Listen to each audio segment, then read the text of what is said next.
25장 1절 수아 사람 빌닷이 대답하여 가로되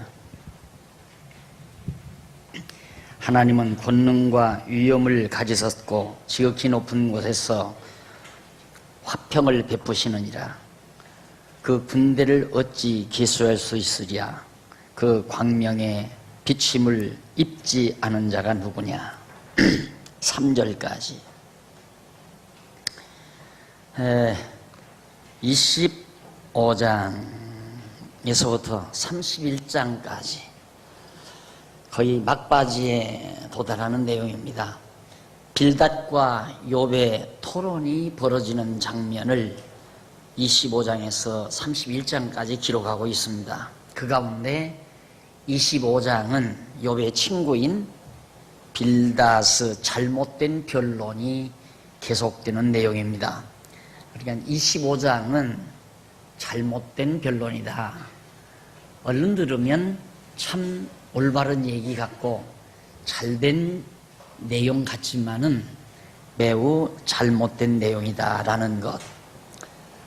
우선 그 빌닷은 욥에게 서두를 이렇게 꺼냅니다. 1절로 3절에서 자기가 알고 있는 하나님에 대해서 말을 해요. 하나님의, 그러니까 신관이죠. 빌닷의 신관. 그러니까 그럴듯하게 이야기를 하죠. 수아 사람 빌닷이 뭐라고 말하냐면 2절 하나님은 권능과 위엄을 가졌고 지극히 높은 곳에서 화평을 베푸시는 자다. 평안함을 베푸는 자가 하나님이시다. 자, 이것만 봐도 편협적이죠.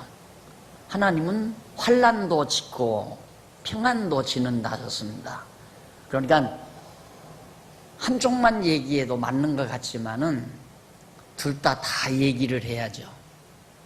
오늘날 대부분의 많은 사람들이 하나님에 대해서 잘못 알고 있는 것은 우리 인간들이 생각하는 나쁜 일을 하나님은 안 하신다. 우리 인간들이 보기에 저런 나쁜 일들은 하나님이 하시는 게 아니다라고 생각하는 마음을 다 가지고 있습니다. 그러니까 이번에 인도에서 테러가 일어났죠. 많은 사람이 죽었어요. 또 상처가 나고. 그런 건 하나님이 하시는 게 아니다. 그건 마귀들이 다 하는 장난이다. 그리고 전쟁이 일어나는 거, 그거 다 하나님이 하시는 게 아니고 마귀들이 하는 일이다라고 그렇게 생각을 하거든요. 그렇게 편협된 생각 때문에 하나님을 하나님답게 모르는 겁니다. 전쟁은 하나님께 속한 거라고 그랬어요. 하나님이 전쟁을 일으키지 않으면 전쟁 안 일어나요. 전쟁에서 이기고 지는 것도 하나님의 손에 달려 있고요. 그래야 전능자인데 바로 이 욥의 친구 빌닷은 하나님은 화평을 베푸시는 자다. 그렇게 나쁜 일, 평안치 못한 일을 하시는 분이 아니다. 그러니까 너 욥, 네 가정에 그렇게 화평이 다 없어져 버리고 망하고 고난이 다가온 것은 그것은 하나님이 한 것이 아니라 네가 죄를 졌기 때문에 죄의 대가로 그런 결과를 가져온 것이다. 이렇게 이제 이론을 전개하기 위해서 빌닷이 이런 말을 꺼내고 있습니다. 그 다음 3절 그 군대를 어찌 계수할 수 있으랴. 하나님의 군대, 천군이죠. 천군, 천사. 천사들이 다 군대들이니까요. 그러니까 악한 날에 악하게 쓸 군사도 있고 선한 날에 선하게 쓸 군사도 있고 하나님은 악한 날에 악하게 쓸 군사들도 다 준비해 놓고 있어요. 그러니까 하나님은 선한 군사만 부리시는 게 아니라 악한 군사, 사단도 하나님이 다 부리시는 거거든요. 그러니까 그런데 여기서 어찌 하나님의 그 군대를 우리가 계수할 수 없다. 광명의 비침을 입지 않은 자가 누구냐.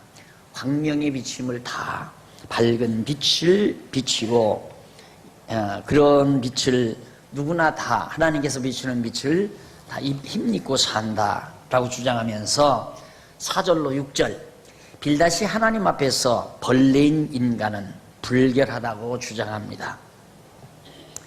빌닷이 말합니다. 하나님 앞에서 벌레인 인간은 다 불결하다. 어떻게 하나님 앞에 의로운 자가 있겠느냐. 자, 그래서 여기서 우리가 얼른 생각되는 게 뭐냐면, 여러분 초등학교 다닐 때 돼지 소풍 가는 것 읽으신 분이 있어요. 지금 내 때만 있지 여러분 때는 없는지 모르죠. 돼지 소풍 가는 얘기. 돼지 12마리인가요? 소풍을 갔는데 아무리 세봐도 11마리밖에 없는 거예요. 이렇게 보니까 자기를 빼놓은 거야. 이 빌닷이 지금 자기는 빼놓고 다 죄인이라는 얘기예요. 쉽게 말하면. 왜냐하면 그 말도 아니죠. 욥만 죄인이고 나머지는 의인이라는 얘기거든요. 왜 그러냐면 욥이 죄인이기 때문에, 죄를 졌기 때문에 망했다고 주장하기 때문에, 자기는, 빌닷 자기는 안 망했잖아요. 안 망했으면 자기는 죄인이 아니라는 얘기거든요. 그러니까 명제적으로 여기서 그런즉 하나님 앞에서 사람이 어찌 의롭다 하며 부녀에게서 난 자가 어찌 깨끗하다 하랴. 사람이 다 더러운데. 그러니까 이 빌닷은 욥을 집중하고서 보통 명사를 쓰는 거예요. 사람이 의로울 수가 없다. 그리고서 부녀에게 난 자가 어찌 깨끗하다고. 욥이 자기는 그렇게 다 망하고 병들 만큼 죄인이 아니다라는 걸 자꾸 주장하잖아요. 그러니까 너 여자에게서 난 인간이 어찌 그렇게 깨끗하다고 하느냐. 그 말은 욥이 죄인이기 때문에 죄값으로 망했다는 말을 정당화하기 위해서 하는 얘기예요. 그러면 자기는, 빌닷 자기는 망하지 않았으니까 자기는 여자의 몸에서 안 태어났나요? 자기는 인간이 아닌가요? 다 불길한 인간이죠. 그럼 빌닷이 이제 앞으로 펼치겠지만은 죄값 때문에 욥이 망했다면은 이 세상 모든 인간은 다 망해야 되고 다 병들어야 돼요. 그러나 빌닷은 이렇게 어리석고 미련하게 편협적인 말을 자꾸 하고 있습니다. 그래서 정말 하나님의 뜻대로 잘 살아야 복받고 잘 산다든가, 하나님의 뜻을 거스리고 살면 멸망먹고 저주받는다든가, 이런 말들도 다 편협적인 얘기예요. 예수 안 믿는 사람들도 다 잘 살거든요. 이렇게 경제 파동이 일어나도요, 예수 안 믿는 사람 가운데 더 나아가서는 불교에 가서 우상 섬기고 사는 사람들이 더 이득을 보고 더 잘 되는 사람이 얼마든지 많이 있어요. 그러니까 그런 편협된 생각으로 하나님을 이해한다는 것은 참 안타까운 일이죠. 자, 그러면서 그런즉 하나님 앞에서 사람이 5절 하나님의 눈에는 달이라도 명랑치 못하고 별도 깨끗이 못하거든 하물며 벌레인 사람 구더기인 인생이라.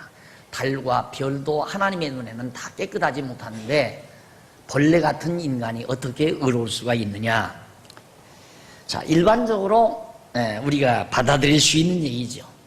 그러나 그걸 근거로 해서 욥을 정죄한다는 것, 욥을 정죄한다는 것은 매우 잘못된 편견이다 라고 말할 수 있습니다. 왜냐하면 욥이 당하는 고난은 죄악의 대가로 말미암은 것이 아니라 하나님께서 까닭없이 작정하신 뜻에 따라 사탄을 통해 주신 것이라고 그렇게 말씀했기 때문에 빌닷의 이런 이론에 근거해서 욥이 죄값으로 망했다고 하는 사실은 잘못된 내용이다. 그래서 제 48페이지 3348페이지 제일 밑에 중간에 보면 그러나 욥이 당하는 고난은 죄악의 대가가 아니라고 그랬죠. 죄악의 대가로 말미암은 것이 아니라 하나님께서 까닭없이 작정하신 뜻, 하나님의 작정하신 뜻대로 사단을 통해 주신 것이라고 그렇게 밝혀놓고 있기 때문에 빌닷의 이론은 잘못된 것이다. 자, 그러면 이런 빌닷의 짤막한 변론, 그러니까 욥더러 너 죄인이다 이 말이에요. 왜 너 자꾸만 깨끗하다고 하느냐. 그러니까 다른 친구들이 계속 와서 너 하나님 앞에 죄졌기 때문에 망했다. 죄짓고 망하지 않은 자가 누가 있더냐. 하나님은 죄인을 다 망하게 하신다. 심판하신다. 이렇게 주장하고 나오니까 욥은 나는 그런 죄는 없다. 나는 죄 때문에 망한 게 아니다 자꾸 주장하면서 욥이 자기 청결함을 주장하니까 바로 이 빌닷이 너 죄인이다. 인간이 누가 깨끗하냐? 여자의 몸에서 난 자가 누가 깨끗하냐? 하나님의 눈앞에는 달과 별들도 다 더럽다. 그런데 벌레 같은 인간이 어떻게 깨끗하겠느냐? 하고 욥을 밀어붙이는 거예요. 그러니까 여러분들이 지금 들어봐도 지금 토론이 묘하게 흘러가죠. 묘하게. 그러면 욥이 바보 같으면 할 말이 없죠. 그러나 욥이 바보가 아니에요. 너는 죄인 아니냐 이거야. 그런데 왜 너는 안 망하느냐? 내가 죄인이라 망했다면 너도 죄인이면 너도 망해야 되지 않느냐? 이런 얘기거든요. 이것이 지금 욥과 빌닷과의 변론에서. 그래 이제 욥이 먼저 26장과 27장에서 자신의 신관을 진술합니다. 빌닷이 자기의 신관, 빌닷이 알고 있는 하나님에 대한 지식을 얘기했을 때 바로 욥은 나는 내 신관은 이렇다라고 진술하는 것이 26장, 27장 장장 많아요. 우선 1절로 4절에 보면 욥의 친구 빌닷의 주장을 듣고 비꼬아 책망을 합니다. 비꼬아서 책망을 해요. 뭐라고 하느냐면 욥이 대답 2절 네가 힘없는 자를 참 잘 도왔구나. 야, 나 이렇게 병들고 다 망하고 이렇게 무능하고 힘없는 나를 참 잘 돕고 있다. 친구답게 나를 참 잘 돕고 있구나. 비꼬는 거 아니에요? 지금 욥을 괴롭히는데 욥은 그걸 비꼬아서 참 친구로 잘한다 이런 얘기거든요. 그러면서 기력 없는 팔을 참 잘 구원하였구나. 아무런 능력 없는 팔을 잘 네가 붙들어주고 있다. 지혜 없는 자를 참 잘 가르쳤구나. 나 무지하고 목매한 나를 참 지혜로운 말로 참 잘 가르쳐 주는구나. 다 비꼬는 말이에요. 큰 지식을 참 잘 나타내었구나. 야, 대단한 거 알고 있다 그 말이에요. 얼마나 비꼬는 말입니까? 욥이 빌닷의 어리석은 말을 비꼬아서 4절 네가 누구를 향하여 말을 내었느냐? 네 신이 네게서 나왔느냐? 너 귀신 들렸는가 보다 이 말이에요. 너 도대체 누구를 향하여 말을 내었느냐? 너 누구를 향해서 지금 말하고 있느냐? 네 신이 어떤 신이 네게 임해서 너로 하여금 그런 말을 하게 하느냐? 엉터리 신이다 이 말이에요. 그렇게 반박을 하면서 5절로 14절 욥이 땅과 하늘을 주관하시는 하나님의 능력을 설명을 합니다. 욥이 말하기를 땅과 하늘을 전부 다 주관한다 이 말이에요. 그러면 하나님은 아까 말했듯이 욥이 하나님에 대해서 하나님 권능과 위엄을 가져서 그 높은 곳에서 화평을 베푸신다. 그러면 이 세상에 하나님이 화평만 베푼다면 전쟁은 없어야죠. 근데 욥은 하늘과 땅 사이에 모든 걸 하나님이 다 주관한다. 그게 맞는 얘기 아니에요. 악인도 하나님이 주관하고 의인도 하나님이 주관하고 평화도 전쟁도 기근도 재난도 질병도 건강도 다 하나님이 다 주관하고 섭리하시는 거란 말입니다. 이 세상 만사 하나님이 주관하지 않는 일이 어디 있습니까? 근데 사람들이 그렇게 생각을 안 해요. 그러니까 신학이 올바른 방향으로 나갈 수가 없죠. 성경이 말하는 하나님은 모든 만사 만물을 하나님의 손에서 다 주관한다고 가르치고 있는데 하나님은 우리 인간이 생각하는 선한 일, 의로운 일만 하나님이 한다는 거죠. 이 세상에서 일어나는 악한 일, 부정한 일, 잘못된 일, 어두운 일은 하나님이 주관하지 않는다고 생각하는 거예요. 그럼 그건 누가? 마귀가 주관한다 이거죠. 그럼 마귀가 주관하면 마귀가 하는 일이 훨씬 더 많죠. 이 세상에 어두운 일이 훨씬 많잖아요. 밝은 일은 어쩌다가 가끔 있을 뿐이죠. 지역적으로. 그럼 하나님이 하시는 일은 조금이고 마귀가 하는 일은 많고. 욥은 그렇게 생각을 안 했어요. 이 세상 하늘과 땅 모든 전체를 다 하나님이 다 주관한다. 음령들이 큰 물과 수족 밑에서 떠나니 음령, 음령이란 어두운 영을 말합니다. 음령, 어두운 영. 왜? 하나님 앞에서는 음부도 드러나며 멸망의 웅덩이도 가리움이 없습니다. 하나님은 지옥도 하나님이 주관해요. 천국도 하나님이 주관하고. 그런데 대부분은 지옥은 마귀가 주관하고 천국은 하나님이 주관하고. 이게 이원론적 사고예요. 근데 말은 이원론이다. 기독교는 이원론이다 말을 하면서 구체적인 생각은 이원론으로 해요. 이원론적으로. 그러니까 사탄이 틈탔다. 내가 나쁜 짓을 했어요? 그럼 사탄이 틈탔다. 이렇게 생각하니까 정말 사탄이 틈타서 내가 나쁜 짓을 했구나. 맞다 이거예요. 그럼 그게 이원론자죠. 사탄이 틈탄 게 아니에요. 하나님께서 욥이의 아무 까닭 없는 의로운 욥의 재산을 갈대아인들이 와서 다 가져갔거든요. 갈대아인들이 가져갔는데 갈대아인들이 왜 갑자기 욥의 재산을 가져가요? 가져간 이유는 하나님께서 사단을 보내요. 사단에게 다 네가 가서 마음대로 욥의 재산을 마음대로 해라. 그래서 사단이 하나님의 허락을 받고 하나님의 명령을 받고 사단이 가서 갈대아인들의 마음을 움직여가지고 재산이 가져가게 했다 이 말이에요. 누가 하게 한 겁니까? 하나님이 하게 하신 거 아니에요? 그러니까 사단의 장난을 통해서 갈대아인들이 욥의 재산을 가져간 것은 하나님께서 욥의 재산을 망하게 하시기 위하여 사단에게 맡기셨기 때문에 된 거라 이 말이에요. 그게 온통 다 하나님이 주관하는 거다. 그래서 여러분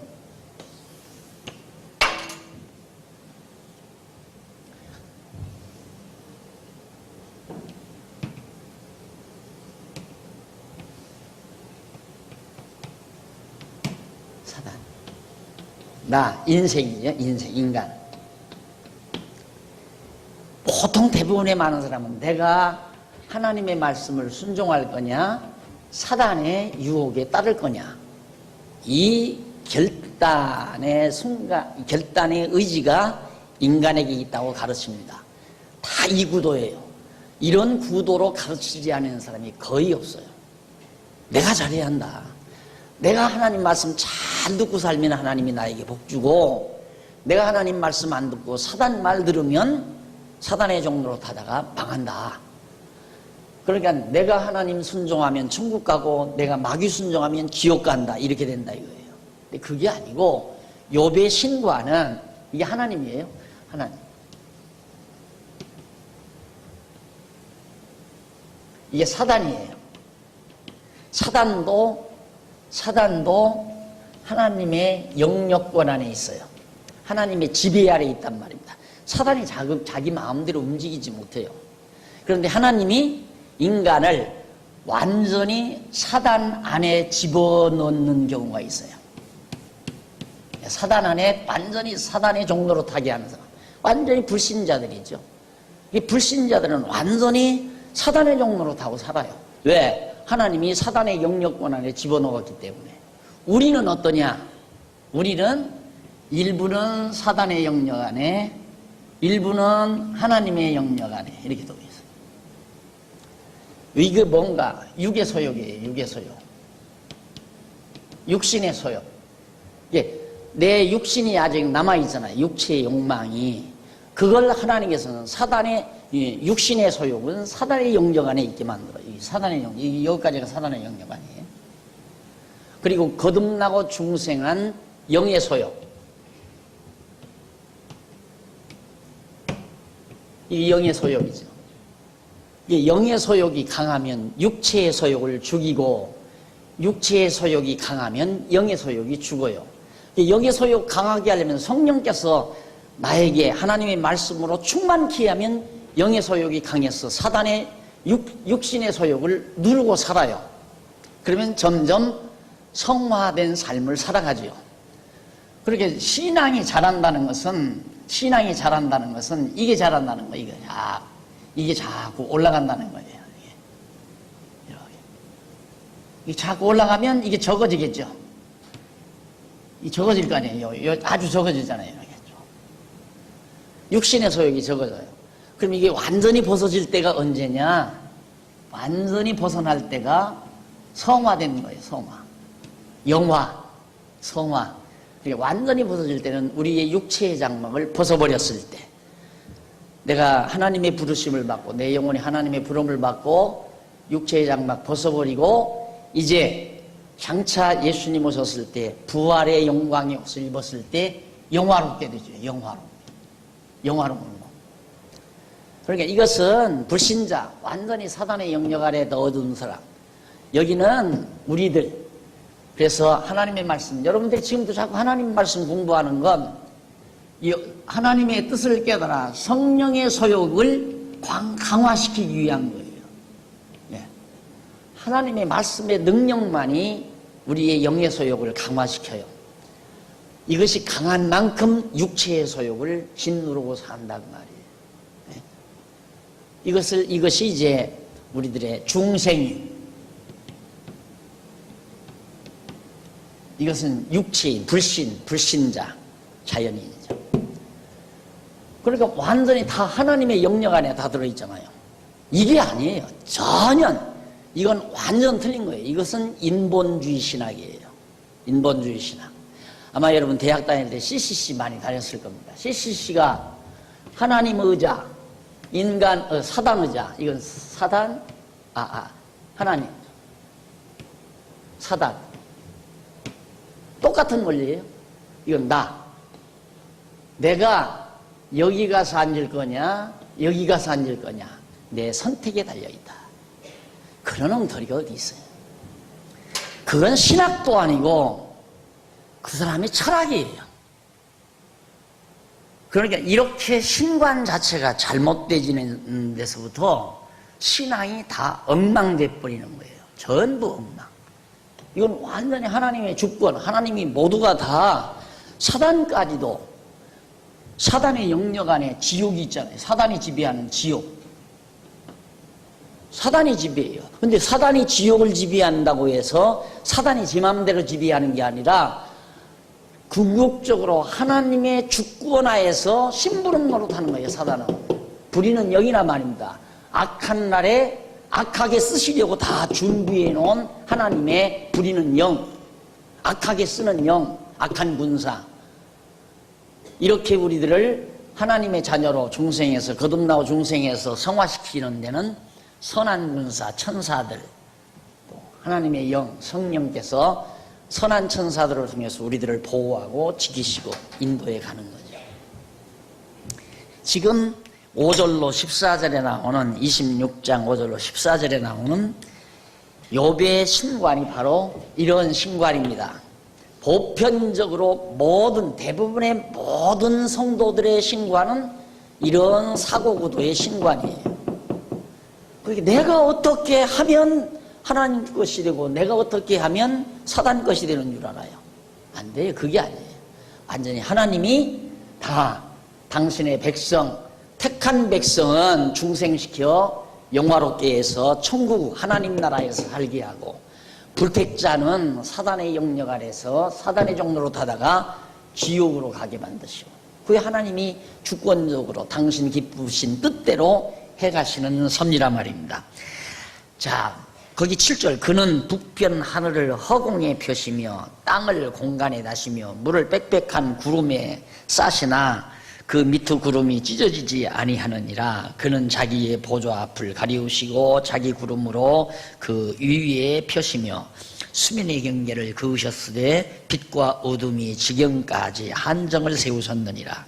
그가 꾸리신즉 하늘 기둥이 떨며 놀라느니라. 그런 권능으로 바다를 흉용케 하시며 지혜로 라합을 쳐서 파하시며 그 신으로 하늘을 단장하시고 손으로 날랜 뱀을 찌르시나니, 이런 것은 그 행사의 시작점이요. 이런 정도는 이제 겨우 하나님이 하시는 일이 출발에 불과하다. 지금 현재 이렇게 말하는 거. 그럼 얼마나 하나님이 하시는 일이 광대하고 엄청나겠느냐, 그런 뜻이거든요. 그러면서 우리가 그에게 대하여 들은 것도 심히 세미한 소리뿐이니라. 그 큰 능력의 우리야 누가 능히 측량하랴. 우주가 굴러가는 소리를 들으면 인간 고막이 다 터져버리고 만대요. 하나님께서 못 듣게 했으니까 그러지. 이 우주, 지구가 굴러가는 소리도 보세요. 지금 겨우 팔랭개비 하나 돌아가는 것도 귀에 거슬리잖아요. 그런데 이 엄청난 지구가 구르는 소리를 만약에 우리 들린다면 고막 다 터져버리고 말이죠. 그 다음 27장 1절로 6절 53페이지 욥이 자기의 주장을 굽히지 않는다고 하나님께 맹세합니다. 내 주장이 옳습니다. 욥은 자기가 이렇게 주장하는 욥이 자신이 옳다 그 말이에요. 욥이 또 비사를 들어가로되 나의 의를 빼앗으신 하나님, 나의 영혼을 괴롭게 하신 전능자의 사심을 가리켜 맹세하노니 나의 생명이 아직 내 속에 완전히 있고 하나님의 기운이 오히려 내 코에 있느니라. 아직도 내가 살아있습니다 그 말이죠. 그러면 4절 결코 내 입술이 불의를 말하지 아니하며 내 혀가 괴유를 바라지 아니하리라. 나는 단정코 너희를 옳다 하지 아니하겠고. 욥의 세 친구 소발과 빌닷과 그다음 엘리바스가 아니죠. 하나 있죠. 네, 그렇다고 하고 세 친구 너희들이 주장하는 건 나는 전혀 인정 못하겠다. 나는 인정 안 한다. 이게 완전히 욥과 세 친구와의 대결이에요. 그것은 바로 이것의 대결이에요. 이런 생각과 이런 하나님 신관의 대결이다. 욥기는 신관의 대결이다. 그래서 욥은 전능성, 하나님은 전능하시다. 의인을 망하게도 하고 악인을 흥하게도 하고 또 전쟁도 일으키고 평화도 주고 사단도 지배하고 마음대로 하나님이 못하시는 일이 없다. 다. 그래서 전능하신 하나님이다 라는 걸 주장하는 거고 욥의 친구들은 아니다. 하나님은 의로운 자는 복 주고 악한 자는 벌 준다. 그러니까 인간의 행위 여하 조건에 따라서 행동하시는 하나님이다. 전능자가 아니죠. 그러면 인간의 행위에 따라서 하시는 분이니까 전능자가 아니잖아요. 피동자지. 인간이 행위를 어떻게 하느냐에 따라서 그게 수반해서 하나님이 행동을 하시니까. 그러니까 이게 참으로 욥으로서는 인정할 수가 없는 얘기입니다. 여러분 적어도 이제 4학기째인데 여기서는 여러분들이 적어도 신관이 명확하게 정리가 돼야 돼요. 기독교 신관이. 성경이 말하는 하나님이 어떤 하나님인가. 정확하게 이게 정리가 돼야 한다 이거예요. 예. 하나님이 다 하셔요. 다. 악한 자는 악한 일 하게 만들고 선한 자, 하나님께서 선한 일들도 하나님이 하게 하시는 거고 악한 일도 하나님이 하게 하시는 거고 다. 어떤 어두운 일도 곤고한 일도 하나님은 곤고함도 주고 형통함도 주고 전쟁도 일으키고 평화도 주고 다 하나님의 손에 다 장악되어 있는 거죠. 이렇게 신관만 성경이 말하는 하나님에 대한 신관만 정확하면 이제 앞으로 시가서, 욥, 시편, 잠언전도, 아가서 이거 공부하는 거나 이사야, 예레미야, 에스겔 선지서 공부하는 거나 하나 어려운 게 없어요. 결국 성경이 말하고자 하는 건 하나님이 어떤 하나님인가에 대해서 말하려고 하기 때문에 이게 굉장히 중요한 얘기입니다. 여기가 여러분의 생각 속에서 이런 사고방식은 완전히 버려야 돼요. 깨끗하게 씻어내 버려야 돼요. 여러분 인간이 인간들이 행동하기에 따라서 모든 만사를 이룬다면 하나님이 역사 섭리를 할 수가 없죠. 인간이 어떻게 할 줄 알았어요. 예, 내가 엄마들에게도 자녀들을 어떻게든지 들볶지 말아라. 들볶지 말고 편안하게 부드럽게. 그것도 안 되죠. 엄마가 아무리 부드럽게 키려도 열이 나는데 못 키잖아요. 그러니까 아이들한테 야단치지. 너는 왜 공부를 못하느냐. 너 이웃집 애기는 공부 뭐 몇 점을 맞아 왔다더라. 너는 왜 그것도 못하느냐. 이런 말 하다가 보면 아이 성질은 더 점점 더 악해지고, 그렇게 해서 결국 자학을 하게 되고 나는 이미 못난이가 되었다, 이런 생각을 가지게 되고, 이런 과정들도 어쩔 수 없어요. 하나님께서 그런 환경 속에 집어넣으면 다 그렇게 될 수밖에 없어요. 예. 여러분들이 하나님을 정확하게 알고 나면 혼연히 내 고집대로 뭔가 하려고 하면 안 돼요. 자녀들도 내 고집대로 키우려고 하면 안 돼요. 이거 하나님 모르니까 자꾸 자기 고집대로 하려고, 자기 생각대로. 예. 자녀들을 통해서 자기 꿈 달성, 이상 달성. 동창이 모였을 때 우리 아들이 이번에 어느 대학 갔다, 이 말 하고 싶어서. 지방대학 간 사람은 아무 말도 못하고 가만히 있는데, 인류대 간 사람은 은근히 자꾸 뭐 대학 얘기 하다가 우리 아들 이번에 뭐 어디 갔어 하고 한마디 하고 싶어서. 그런 치사한 생각들이 다 이런 하나님을 알고 나면 다 없어져 버리게 돼요. 없어져 버려요. 그래서 이 하나님을 아는 것이 지혜의 근본입니다. 모든 지혜의 근본. 그 다음 이제 17장 7절로 12절에 욥이 빌닷의 신관이 잘못됐다고 지적을 하며 책망합니다. 욥이 빌닷, 너 신관 잘못했다. 너의 대적은 악인같이 되고 일어나 나를 치는 자는 불의한 자같이 되기를 원하노라. 사곡한 자가 이 악을 얻었으나 하나님이 그 영혼을 취하실 때에는 무슨 소망이 있으랴. 환난이 그에게 임할 때에 하나님이 어찌 그 부르짖음을 들으시랴. 그가 어찌 전능자를 기뻐하시겠느냐. 항상 하나님께 불러 아뢰겠느냐. 하나님 하시는 일을 내가 너에게 가르칠 것이요 전능자의 뜻을 내가 숨기지 아니하리라. 너희가 다 이것을 보았거늘 어찌하여 아주 허탄한 사람이 되었는고. 너 하는 소리 다 허탄한 사람들이 하는 소리 같이 얘기합니다. 이런 식으로 얘기해요. 이게 허탄한 사람들이 이런 얘기를 하는 거거든요.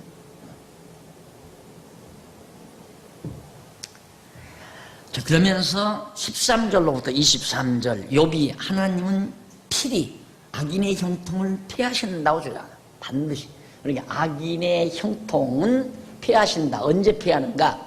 반드시 피하는데 종국에 가서. 이게 역사가 진행하는 과정. 이게 시작이죠. 결과예요. 자, 여기는 과정이에요. 이게 과정 아니에요?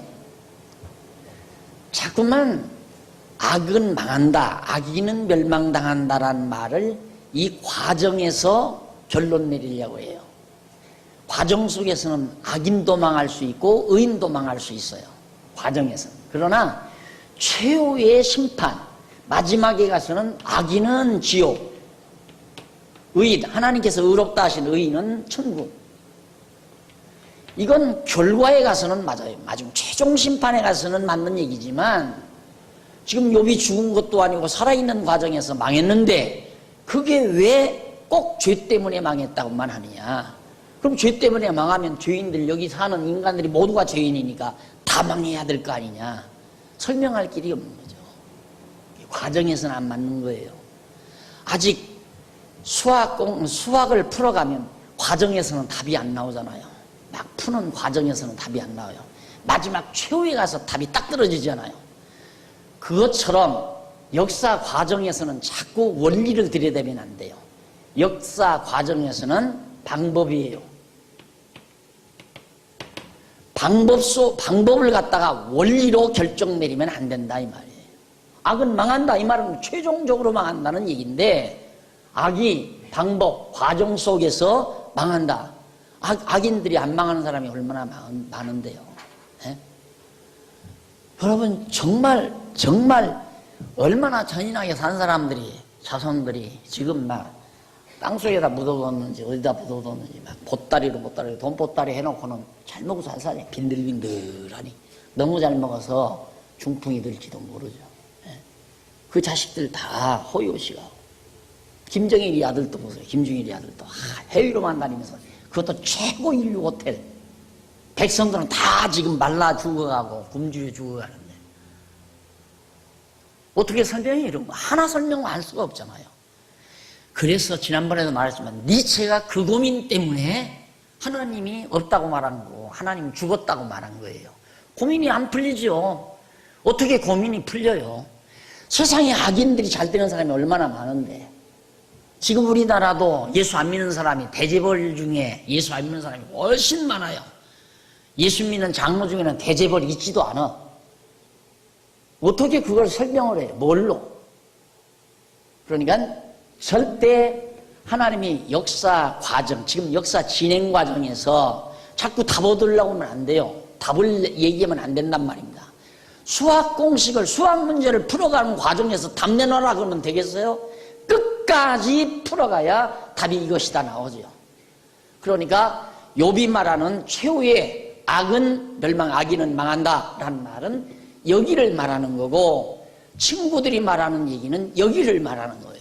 욥이 죽지도 않았는데, 아직 세상 종말도 오지도 않았는데 욥이 망한 것이 마치 죄 때문에 망했다, 네가 악인이니까 망했다, 이 말이 안 맞는다는 얘기죠.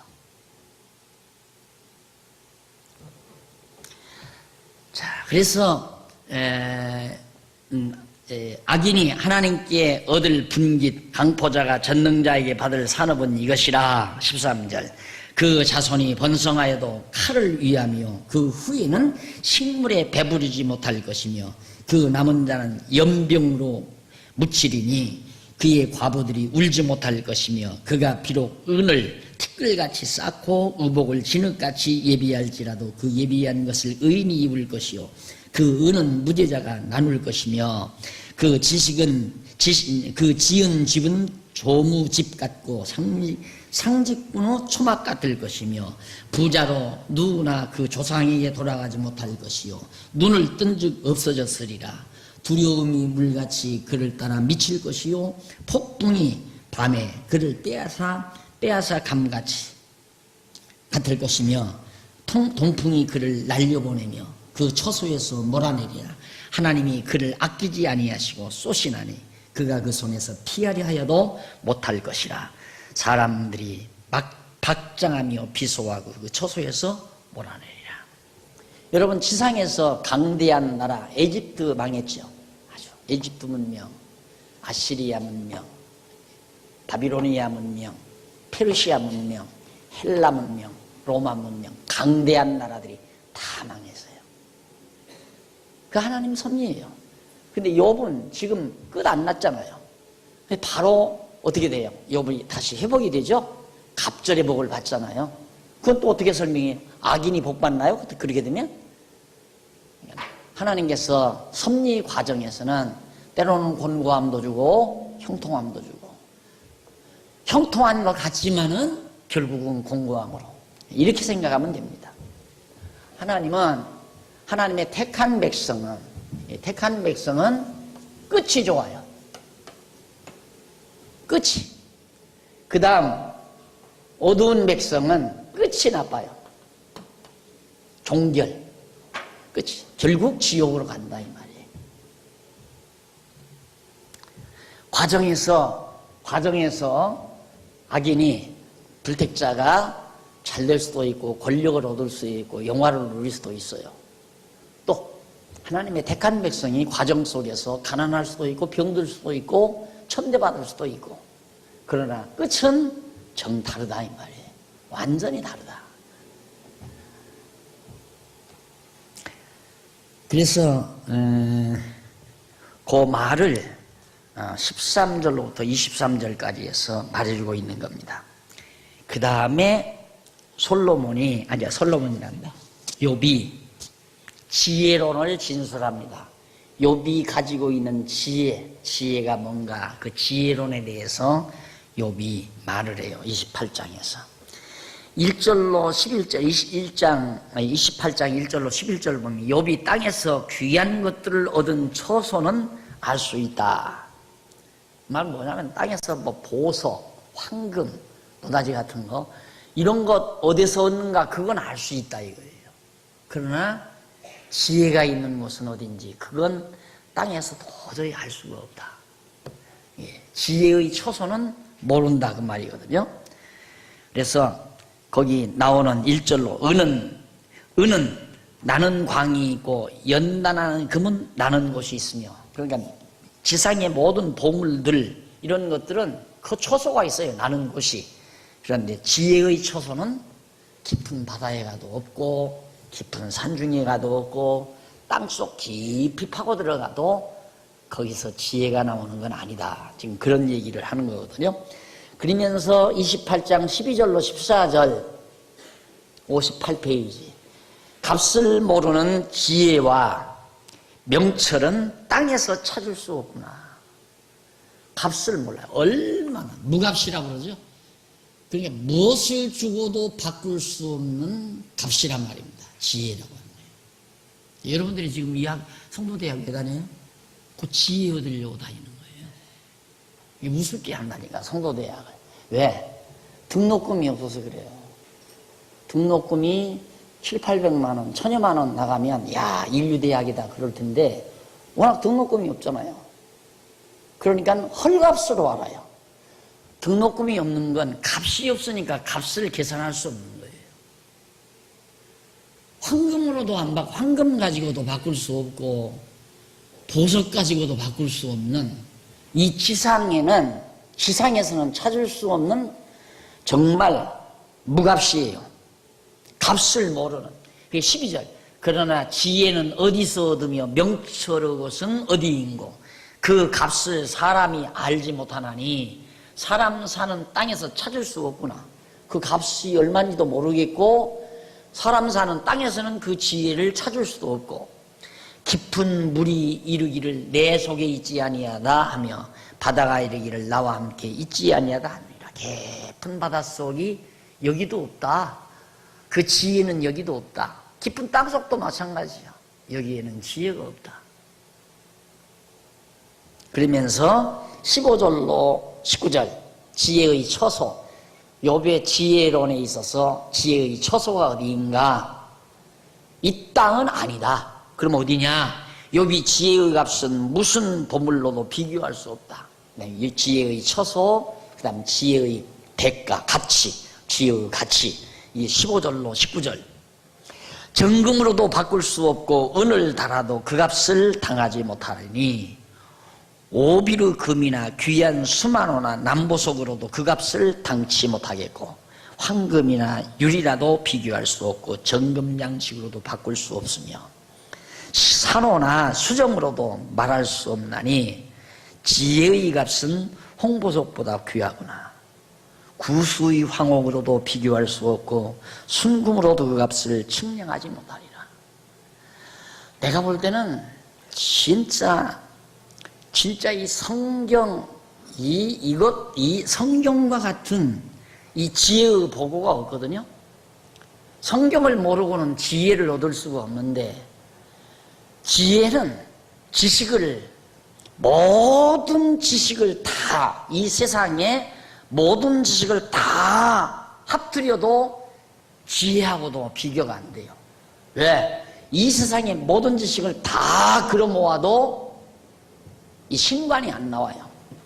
욥이 알고 있는 이런 신관을 얻을 수가 없어요. 그렇다면 그래서 내가 내 목회 말년 마무리를 호크마하우스로 그렇게 정해놓고 하려고 한다고 했잖아요. 호크마하우스. 호크마 지혜라는 말이거든요. 이게 지혜의 집, 당이란 말입니다. 지혜당, 지혜로운 당, 지혜를 가르치는 당, 지혜자들이 모여있는 집, 호크마하우스예요. 그러니까 이 지금 지혜를 얻기 위해서 여러분들이 공부하기 때문에 이 학교야말로 어디 비교할 수 없는 최고의 학교인데, 왜 인기가 없는가? 우선 값이 없으니까 인기가 없어. 이거 해봤댔자 돈벌이가 안 돼. 쉽게 말하면. 왜 안 되는가? 돈하고 비교가 안 되니까.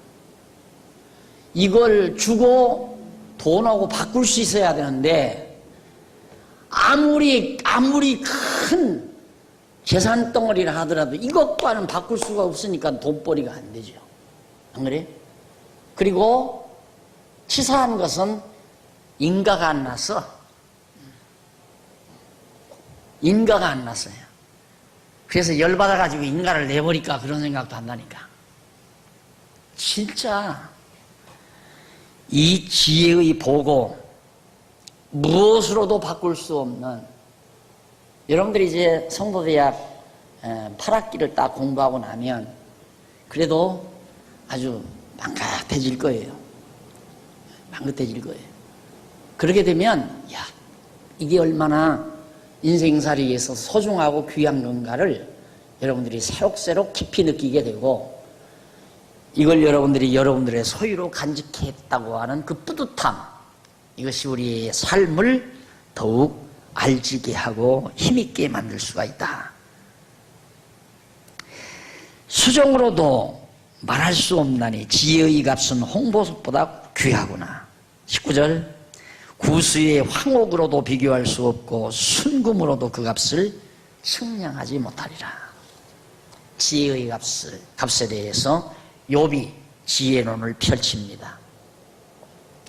자, 그 다음 지혜의 처소, 지혜와 명철의 처소. 20절로 26절 나옵니다. 지혜와 명철이 있는 곳을 하나님이 하신다. 어디에 지혜가 있고 명철이 있는가 하나님은 알고 계시다.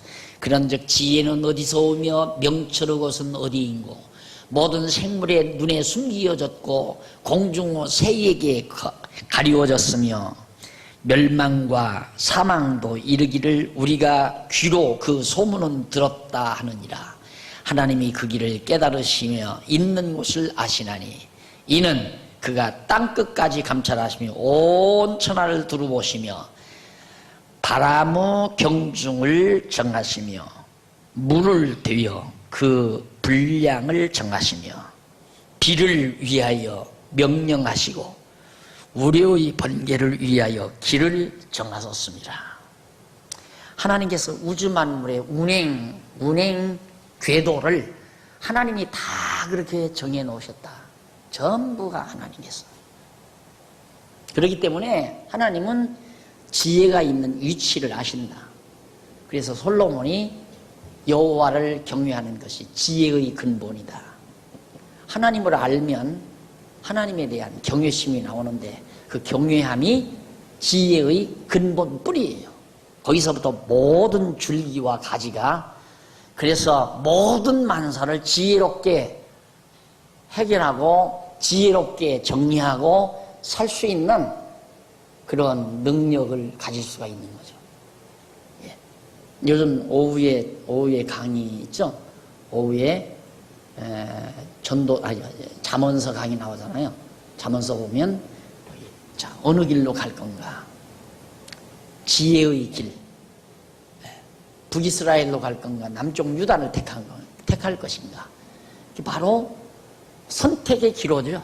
인간은 끝없는 선택의 기로에 서 있습니다. 지혜가 없으면 미련한 것을 택해요. 자기 욕심대로, 자기가 욕심대로 택한다 이 말입니다. 지혜로우면 욕심대로 택하는 게 아니에요. 욕심 부린다고 해서 내가 될 것 같으면 10번도 부려야죠. 10번도. 그런데 우리 어렸을 때 엄마들 보면, 시골에서 엄마들 보면 애기들이 돌아다니다가 남의 밭에서 고추나 뭐 고구마 같은 것 이렇게 캐가지고 가지고 오면 아이고 내 새끼 잘 살갔다 이거야. 욕심 많아서. 그리고 등 두드려주고 칭찬해주고. 욕심 많다고 해서 잘 살 것 같으면 다 욕심 부리고 살아야죠. 근데 하나님을 알면 욕심 부릴 거 하나도 없어요. 아브라함이 양떼가 자꾸 늘어나요. 조카 롯도 양떼가 자꾸 늘어나고.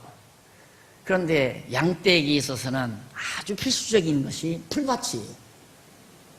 파란 풀밭이 재산이기 때문에 이 아브라함의 양떼들의 목동과 조카 롯의 양떼의 목동들이 날마다 싸우는 거예요. 왜? 서로 좋은 풀밭을 가지려고. 그러니까 주인인 아브라함이 조카를 불러들여서 야, 내 목동하고 내 목자들하고 맨날 싸움을 하니까 이래서는 안 되겠다.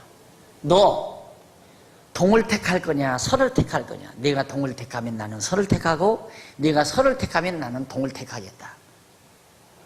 아브라함이 삼촌이니까 조카들은 야 이놈아 너 저쪽으로 가. 명령 얼마든지 할 수 있죠. 너 안 가? 데려다가 주먹으로 두들겨 팰 수도 있고 몽둥이로 팰 수도 있고 말 안 들으면 건방지게 어디 삼촌한테 대들어가고. 그런데 팍보 양보하죠. 우리가 볼 때는 그 내용이 양보하는 것처럼 보이지만 나는 그 내용이 양보가 아니라 철저히 하나님의 언약을 믿는 거예요. 아브라함에게는 이미 요단 서편 땅이 아브라함에게 주어진 땅이에요. 그런데 현실로 좋기는 동편이 아주 평원을 이루고 초장이 좋다고 말이에요. 이게 현실적으로 좋은 걸 택하려면 동쪽을 택해야 되고, 여호와 하나님의 언약을 생각하면 자기는 서편을 택해야 된다. 이미 그건 하나님께서 아브라함에게 약속한 땅이니까. 그러니까 이러지도 저러지도 못하고 아브라함은 야, 너 어떻게 할래? 네가 동쪽 택하면 난 서쪽으로 하고 네가 서쪽 택하면 내가 동쪽으로 가겠다. 하나님의 뜻대로 되잖아요. 하나님의 정한 대로. 동쪽으로 가잖아요. 현실 눈으로 볼 때 보기 좋은 곳으로 갔다. 욕심대로 갔다고 말이에요.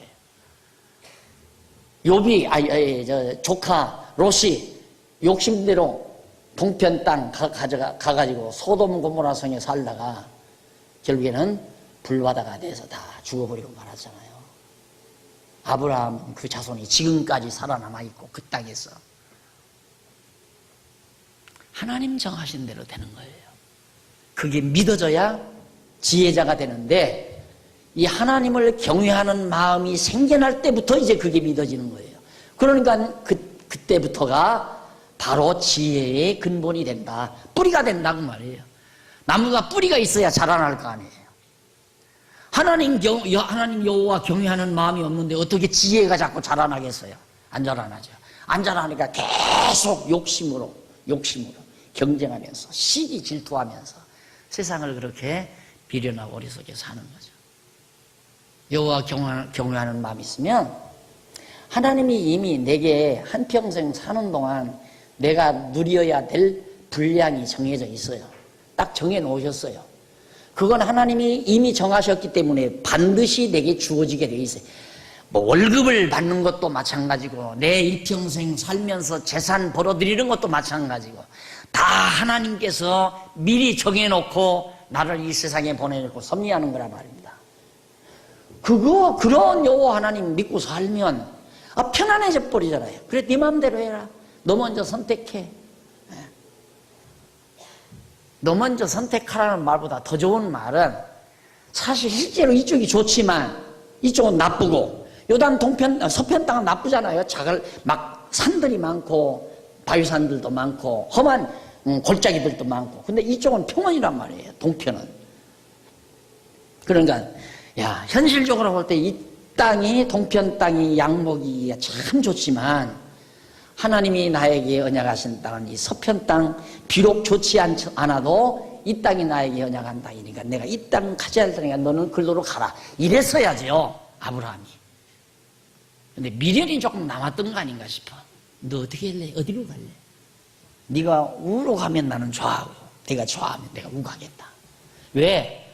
혹시 조카가 이쪽 나쁜 땅 택할 수도 있잖아요. 삼촌한테 혼날까 봐. 택하면 그걸 핑계 삼아서 이쪽으로 가고 싶었는지도 모른다. 그 마음은 내가 잘 모르지만 왜 선취권을 왜 주느냐 그 말이죠. 하나님의 언약을 믿었으면 나는 하나님이 이 땅 나 준다고 했으니까 아무리 지금 나쁘고 조건이 나빠도 나는 이 땅 간다. 너는 좋은 땅으로 가서 양 먹이고 살아라 하고 일러줬어야지. 무슨 얘기인지 아시겠죠? 인생을 그렇게 사는 거예요. 다투며 사는 거 아니에요. 100번 양보하는 것 같아도 하나님의 뜻대로 다 되지는 겁니다. 어떻게든지 막 그냥 경쟁해서 저놈 죽이고 내가 살려고 해도 하나님이 죽여야 죽는 거지 안 죽는 거예요. 손해보는 것 같죠? 현실 눈앞에는 자꾸 손해나는 것 같지만 하나님 딱 의지하고 살면 다 이미 정해진 소위 분지복이라고 그러죠. 우리가 이 땅 위에서 살 만큼 살다가 가도록 하나님께서 부르시도록 정해놓은 거기 때문에 그 여호와 하나님 믿고 마음 평안하게 범사에 감사하면서 살아가는 것이 가장 지혜로운 삶이다.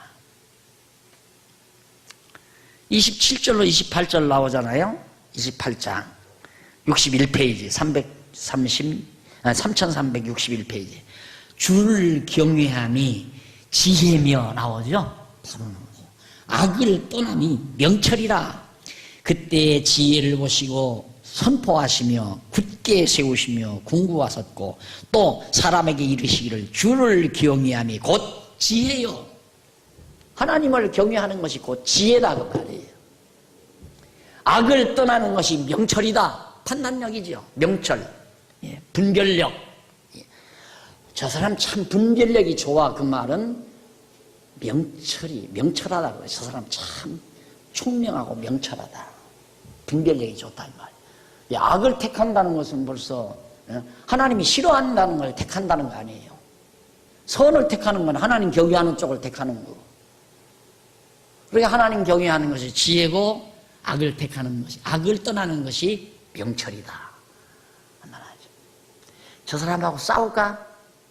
내가 힘으로 저 사람 쳐버리고 내가 이겨야 되겠다. 내가 뺏어야 되겠다.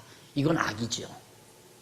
하나님이 내게 주지 않은 것을 내가 물리적인 힘으로 저 사람을 쳐서 뺏으려고 하는 건 악한, 하나님의 뜻을 거스리는 거 아니겠어요? 그쪽을 택하는 건 벌써 악이에요. 아버지잖아요. 육체의 욕심을 선택하는 건 백날에도 그건 악입니다. 영의 소욕을 선택하는 것은 그건 선한 일이고요. 영의 소욕. 영의 소욕은 바로 성령의 소욕이죠. 하나님의 뜻과 동일한 거예요. 하나님이 기뻐하시는 거. 이건 하나님이 싫어하시는 거. 악이고. 이건 하나님이 좋아하시는 거. 선이고.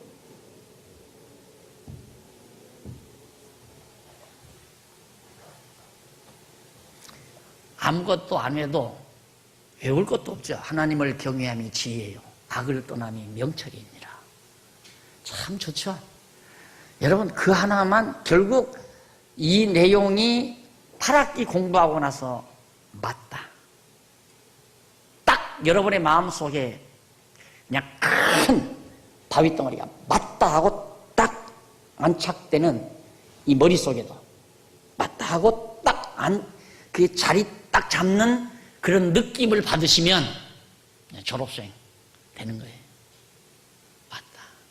진짜 맞다.